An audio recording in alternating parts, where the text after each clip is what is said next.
Você acha que ansiedade faz você comer mais? Tem aquela sensação de fissura pela comida quando está se sentindo mais ansiosa, mais ansioso? Chega a ter compulsão algumas vezes? Já sentiu como se perdesse o controle sobre a alimentação?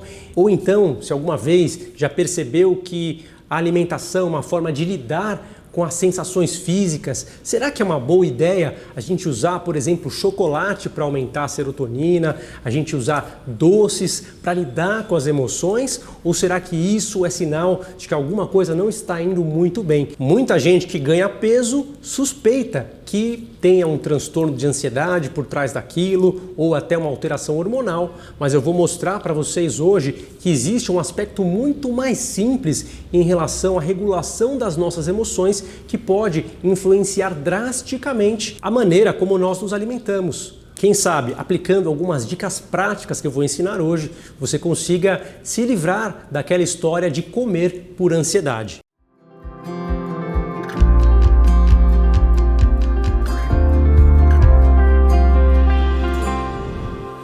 Sou o Dr. Bruno Machado, sou médico pela USP, esse é o meu canal. Se você não está seguindo, comece a seguir agora.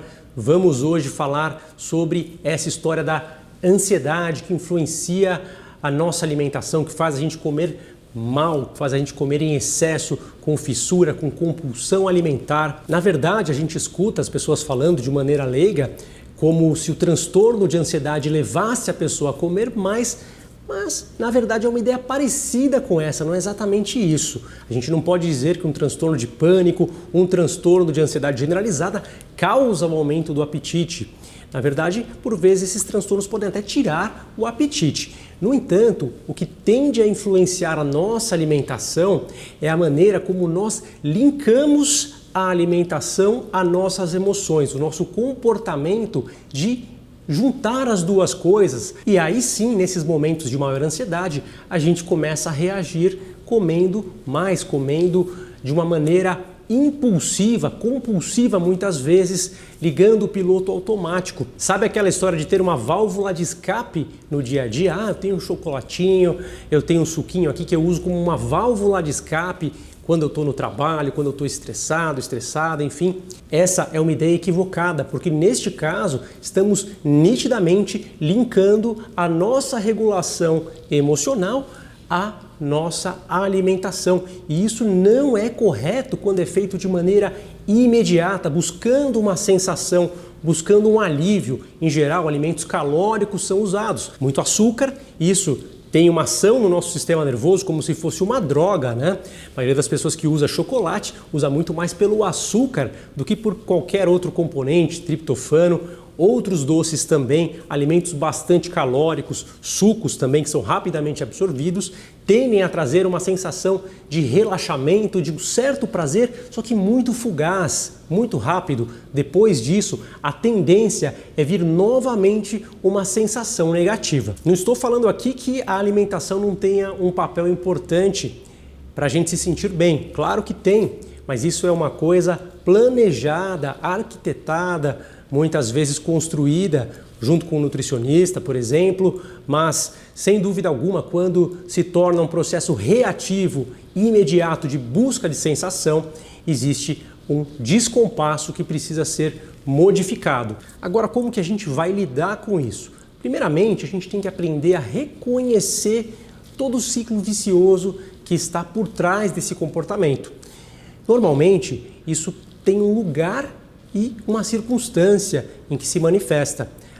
Normalmente as pessoas estão resolvendo problemas, estão trabalhando ou estão resolvendo problemas familiares, lidando com coisas que trazem desprazer, que trazem frustração e que começam a trazer pensamentos de fracasso, de que as coisas não vão dar certo, de que não tem capacidade, de que deveria estar fazendo outra coisa, que não queria fazer aquilo ali. Enfim, a gente começa a pensar uma série de coisas e simultaneamente sentir muitas vezes tristeza, cansaço, indisposição, a gente fica com tensão muscular muitas vezes, com irritabilidade e nesse momento vem aquela ideia de buscar uma droguinha, um alívio. Sem dúvida aquilo ajuda por um breve instante, No entanto, logo depois, a tendência é que venha o sentimento de culpa e às vezes nem vem o sentimento de culpa, mas vem de novo um cansaço, um mal-estar, aquela sensação de bem-estar dificilmente perdura por muito tempo. E aí, o que a gente precisa fazer é reconhecer esse processo, entender que o açúcar, que o doce, ele não é uma coisa normal, embora muita gente tenha esse hábito desde criança. A gente tem isso muitas vezes como um gesto de carinho na nossa casa, né?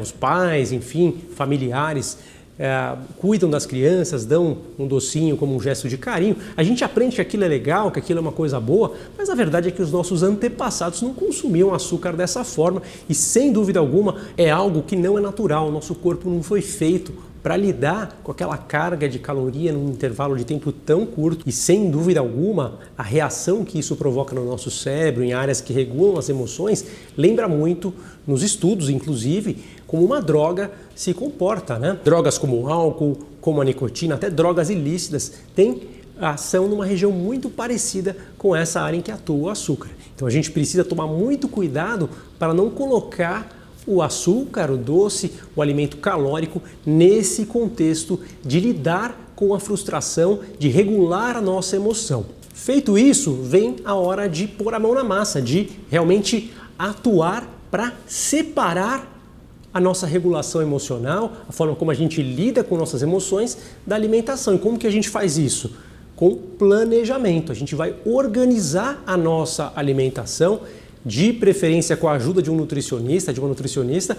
Vamos colocar alguém para nos ajudar, se possível, senão a gente mesmo vai cuidar disso, claro, vai fazer escolhas inteligentes na hora de comprar, na hora de ter o alimento disponível, ter os horários, enfim, ninguém tem que passar fome, jamais, a ideia não é essa, mas sem dúvida alguma existe uma diferença entre estar mal alimentado, estar com fome e descontar as emoções nos doces, nos alimentos calóricos, e a gente pode perfeitamente ter nosso plano alimentar bem pensado e não lidar com os alimentos de forma impulsiva, mais reativa, compulsiva. Não é isso que a gente quer aqui. Mas e quando acontecer aquele momento no trabalho, durante a solução de algo muito difícil, estudando, enfim, uma circunstância em que a gente esteja se sentindo mal e queira comer? O que a gente vai fazer?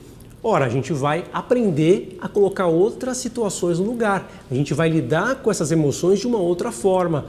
Por exemplo, fazendo uma caminhada, vai conversar com alguém, se possível, vai se distrair um pouco, quem sabe 15 minutinhos relaxando, vendo, por exemplo, um filminho no celular, sem deixar passar o tempo para você não procrastinar, mas com certeza é mais saudável você fazer uma pausa do que comer alguma coisa que vai, inclusive, te trazer uma ação negativa, né, em relação ao seu organismo. Então, sem dúvida alguma, uma simples pausa para ver um filminho no celular é mais interessante e pode te ajudar a relaxar do que simplesmente comer alguma coisa que vai te trazer culpa, que vai te trazer mal-estar. Uma outra maneira de abordar essa sensação é mudando a nossa atividade, né? Por vezes a gente tem várias tarefas no nosso dia e a gente está muito estressado porque a gente não consegue terminar uma. A gente pode ir fazer alguma coisa diferente. Por exemplo, a gente está lendo alguma coisa, a gente pode fazer alguma coisa manual, a gente pode fazer uma coisa que a gente tenha que caminhar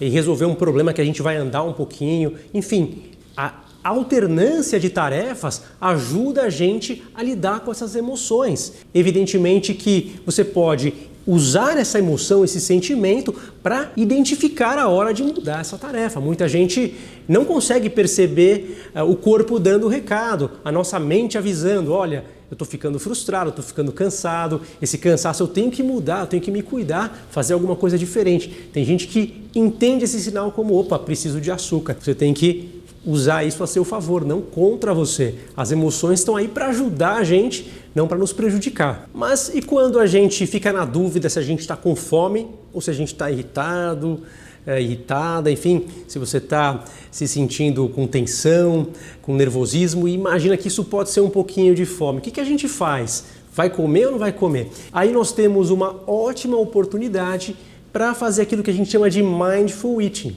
E para o Mindful Eating a gente não usa comida calórica, a gente vai ter que levar na bolsa, enfim, ou ter em casa, onde a gente estiver, alimentos que são um pouquinho mais complexos quanto à textura e quanto ao nosso olfato também, né? Eles têm mais odor, menos açúcar, mais cheiro e mais o contato com a língua, com a boca, né? É assim que a gente faz o Mindful Eating. Então, você ter uma maçã, você perceber a textura, você observá-la atentamente, você ter uma experiência de sentir o cheiro, de sentir o gosto, calmamente, observando como você mastiga. Esse processo, por si só, vai te ajudar a lidar com a fome e vai te trazer relaxamento e vai impedir que você vá por esse caminho da compulsividade. Também pode fazer isso com alimentos como nozes, amêndoas, enfim, outros alimentos saudáveis, outras frutas podem ser também escolhidas, né? A gente recomenda, em geral, alimentos que tenham bastante fibra ou também as castanhas, né? O pessoal chama de nuts também, enfim, castanha do Pará, né? Tem aí castanha de caju, o que você preferir, o que você gostar mais para que você utilize nesses momentos como o Mindful Eating.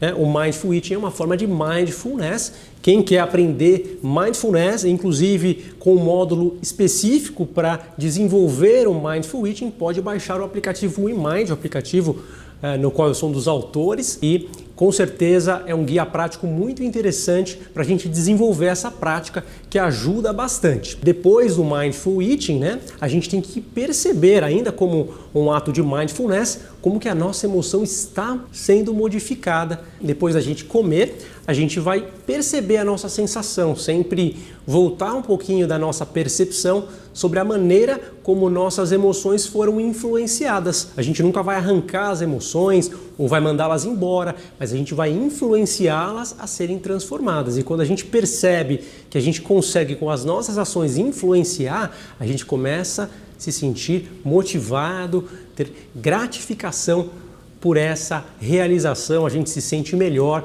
a gente se sente no controle da nossa vida. Por exemplo, pessoas que têm compulsão alimentar, né, até mesmo quadros mais graves, como bulimia, vivenciam descontrole. Quando a gente estimula a nossa percepção, por exemplo, com o Mindfulness, a gente evolui muito e isso nos dá sensação de controle. Dessa forma, a gente acaba não tendo uma conduta reativa, não só em relação a alimentos, mas em várias outras áreas da nossa vida. Vou ficando por aqui. Se você gosta do conteúdo, não deixe de seguir o canal, curte, compartilha com seus amigos, amigas, enfim. É um prazer ter vocês aqui. Um abraço, tchau, tchau.